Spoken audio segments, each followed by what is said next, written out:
Hello అందరికీ. ఈరోజు మా లంచ్ ఏంటో అమ్మని అడిగి తెలుసుకుందాం. అమ్మా, ఏమేమి వేసుకున్నావు?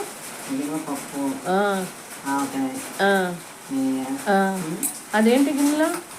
ఇది లక్ష్మీ సారని మన జిల్లాలో మనకి ఎంతో అందరికీ ఇష్టం. అది లక్ష్మీ సార్ అంటారు. ఇది బియ్యం నీళ్ళతోటి కొంచెం గంజి వేసి ఒక రోజు 2 రోజులు నిల్వ ఉంచి ఇలా కాసుకున్నాం. కూరగాయ ముక్కలు అన్నీ వేసి పులుగు పెట్టడం.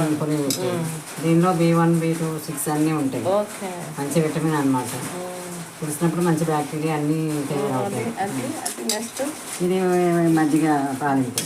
రాత్రి అన్నంలో మజ్జిగ తాలింపు వాటర్ వేసి పొద్దున్న అన్ని క్యారెట్ అన్నీ వేసి తాలింపు. నచ్చిందా మీకు? మీ లక్ష్మీ జాతి గురించి కామెంట్ బాక్స్లో చెప్తారు. అది డౌట్ ఉంటే అడగండి. బాయ్.